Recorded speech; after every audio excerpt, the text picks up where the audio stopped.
ہے یہ بات ہے کہ نہیں؟ ملاقات رسول کی جبرائیل سے روز ہوتی تھی. اب دیکھیے ہم کو صرف معلوم ہے نا جو جگہیں ہیں مخصوص وہاں پر جبرائیل سے ملاقات ہوئی، لیکن دنیا یہ سمجھ لے کہ جبرائیل کی ملاقات رسول سے روز ہوتی تھی، ایک دن نہیں.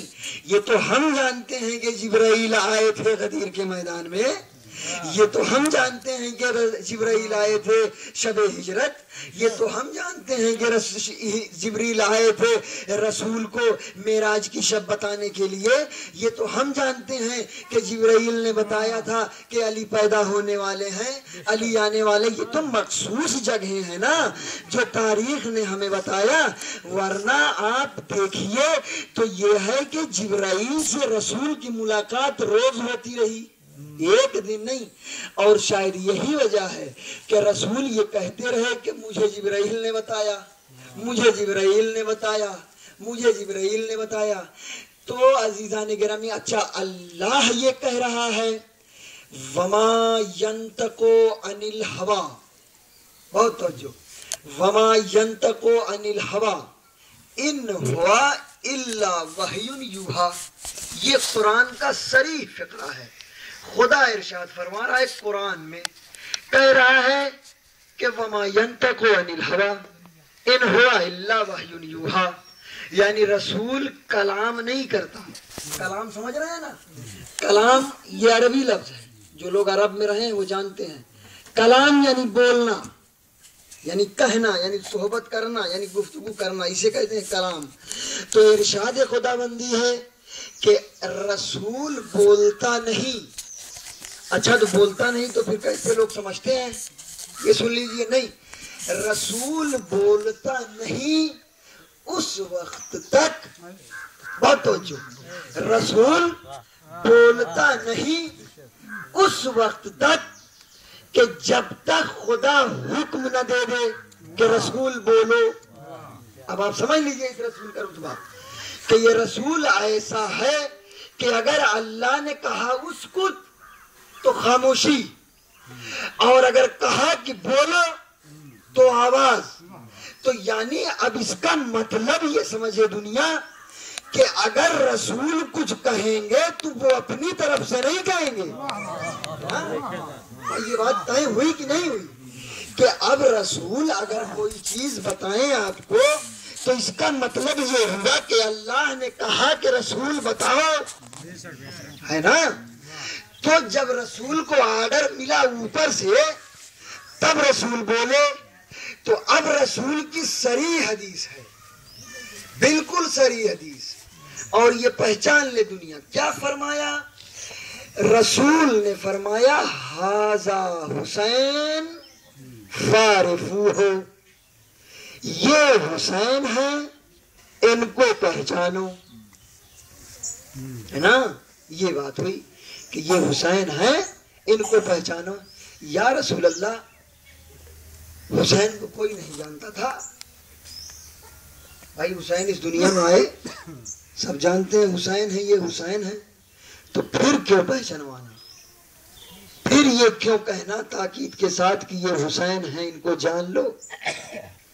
بہت توجہ، صلوات پڑھیں محمد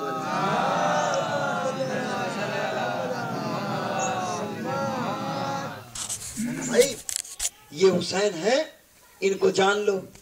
تو شاید رسول کو وہ منظر یاد آیا ہو کہ غدیر میں نے اٹھا کر کے بھی، یعنی دکھا کر کے بھی بتایا، سنا کر کے بھی بتایا، دکھا کر کے بھی بتایا. لیکن یہ دنیا ایسی تھی کہ جس نے دیکھا بھی، سنا بھی، سمجھا بھی، اس کے باوجود انکار کر گئی. تو یہ شخصیت حسین کو بھی وہی پہچانوایا کہ اسے پہچانو، کربلا میں اسے بھولنا نہیں. صلوات پڑھو محمد والے. یہ وہی پہچانوایا تھا، یہ وہی حسین کو بتایا تھا. اور بتانے کا مقصد ہی یہی تھا کہ تم اس شخصیت کو پہچانو. چلو وہ تو مسئلہ ٹھیک تھا کہ علی کو بھول گئے، وہ تمہارا ہذیان تھا، یا تم جیسے بھی رہے ہو وہ تم جانے، تمہارا دل جانے، اس سے ہم سے کوئی ربط نہیں. لیکن اس شخصیت پر ظلم نہ کرنا، ہے نا؟ اس شخصیت پر ظلم نہ کرنا، اسے تم پہچانو۔ لہذا رسول نے ایک ایسے وقت میں پہچانوایا رسول نے کہ روایت کہتی ہے کہ مسجد بھری ہوئی تھی، مسجد بالکل نمازیوں سے بھری ہوئی تھی، اور روایت یہ کہتی ہے کہ امام حسین علیہ السلام کو وہاں رسول نے خطبے کو روک کر کے کہا تھا کہ ھذا حسین فعرفوہ، یہ حسین ہے، ان کو پہچانو۔ لیکن عزیزان گرامی، میں کہتا ہوں، پھر یہ بات میں کہتا ہوں کہ اگر یہ دنیا حسین کو پہچان لیتی تو سوال بیعت نہ ہوتا۔ آپ سمجھ رہے ہیں؟ اور یہ مولا عباس کوئی معمولی شخصیت کا نام نہیں ہے، عجیب انداز تھا، عجیب جذبہ تھا، عجیب ولولہ تھا، عجیب طاقت تھی۔ روایت کہتی ہے کہ مولا علی کا پورا حربہ مولا عباس میں تھا۔ آپ سمجھ رہے ہیں؟ لہذا کربلا کے میدان میں جب عباس نے ٹوٹے ہوئے نیزے سے وار کرنا شروع کیا ہے تو فوج یہ کہہ کر کے بھاگ رہی تھی کہ علی آ گئے، علی آ گئے، علی آ گئے، علی آ گئے۔ آپ سمجھ رہے ہیں نا؟ یہ مولا عباس کے اندر تھی قوت، یہ طاقت تھی۔ لیکن میں کہوں گا مولا اتنی طاقت کے باوجود بھی آپ نے کیوں نہیں ان کو قتل کیا؟ آپ کے اوپر ظلم ہوتا رہا، آپ کیوں اسے دیکھتے رہے؟ کیوں؟ کیا وجہ تھی؟ تو شاید امام جواب دیں کہ دیکھو، چونکہ مجھے اپنی مرضی سے کوئی کام نہیں کرنا تھا، چونکہ یہ ہمارے آقا کا سوال تھا اور ہمیشہ وہ مجھے روکتے گئے، عباس دیکھو تلوار نہیں اٹھانا۔ کیوں؟ اس لیے کہ حسین جانتے تھے کہ اگر عباس کی تلوار اٹھ گئی تو نقشہ بدل جائے گا، جنگ کا ماحول بدل جائے گا، جنگ کا نقشہ بدل جائے گا۔ اسی لیے امام نے ھذا صبر، ھذا صبر، یہ آواز دی عباس کو، عباس صبر کرو، عباس صبر کرو، عباس صبر کرو۔ روایت کہتی ہے کسی شاعر نے عجیب فقرہ کہہ دیا، عجیب فقرہ کہا، اس کو نظم میں پرویا ہے، بس سن لیجئے، میں زحمت تمام کرتا ہوں۔ راوی اور شاعر نے یہ لکھا کہ غیظ کہتا تھا کہ بڑھ، غیظ کہتا تھا کہ بڑھ، اور صبر کہتا تھا کہ رک۔ غیظ کہتا تھا کہ بڑھ اور صبر کہتا تھا کہ رک، درمیاں دونوں کے تنکی زندگی عباس نے، درمیاں دونوں کے تنکی زندگی عباس نے۔ یہ کس وقت کا فقرہ ہے؟ آپ سنیں گے؟ سنتے ہوں تو سن لیجیے عزیزان گرامی۔ روایت کہتی ہے کہ کربلا کے میدان میں کوئی تھا نہیں اور بچے پیاس سے تڑپ رہے تھے، مولا عباس سے دیکھا نہیں گیا۔ ایک مرتبہ آئے خدمت مولا حسین میں، آنے کے بعد دستے ادب جوڑ کر کے آواز دی، آقا اب صبر نہیں ہوتا ہے، اب مجھے اجازت دے دے۔ روایت کہتی ہے کہ حسین نے جنگ کی اجازت نہیں دی ہے، حسین نے بس اتنا کہا کہ اگر چاہتے ہو تو بچوں کے لیے سبیل کر دو، پانی دے دو، پانی لے آؤ۔ تو روایت کہتی ہے کہ عباس پانی کے لیے تو گئے لیکن پانی خیمے تک نہیں آیا۔ جب پانی خیمے تک نہیں آیا نا تو عباس نے اپنے ذوالجناح کو، اپنے گھوڑے کو نہر فرات کی طرف موڑ دیا، اس کا رخ بدل دیا اور آواز دی، یا آقا ادرکنی۔ بس اسی جگہ پر کسی نے لکھا ہے، عجیب کیفیت بتائی ہے، عجیب درد بتائی فرمایا ہے، کہتے ہیں کہ احتیاطاً سانس اپنی روک لی عباس نے، احتیاطاً جب ہواؤں میں نمی محسوس کی عباس نے، احتیاطاً سانس اپنی روک لی عباس نے۔ ارباب اعظم یہ مسئلہ اس طریقے سے نہیں ہے، یہ مسئلہ یوں ہے کہ عباس نے یہ چاہا کہ ہمارے اندر اتنی بھی نمی نہ جائے، کیوں؟ اس لیے کہ بچے پیاسے ہیں، بچے تڑپ رہے ہیں، بچے پریشان حال ہیں۔ روایت کہتی ہے کہ شاعر نے اسی شعر کو پلٹ دیا، اسی شعر کو عجیب انداز سے کہہ دیا، کہتا ہے کہ کون کہتا ہے نمی محسوس کی عباس نے، کون کہتا ہے نمی محسوس کی عباس نے، چل آتے ہی ہو جاتی تھی، آتے ہی ہو جاتی تھی اس کے قریب، کون کہتا ہے نمی محسوس کی عباس نے۔ تو عزیزان گرامی، مولا عباس کا ایک عجیب درد تھا۔ روایت کہتی ہے کہ جب حسین عباس کے قریب گئے ہیں نا تو ایک عجیب کیفیت تھی، آواز دی الان ان کسر ظہری آخی، اے بھیا تیرے مرنے سے کمر ٹوٹ گئی، اے بھیا حسین اکیلا ہو گیا۔ اجرکم اللہ سیعلم الذین ظلموا ایام انا للہ و انا الیہ راجعون ورضا بقضائہ و تسلیما لامرہ انا للہ و انا الیہ راجعون۔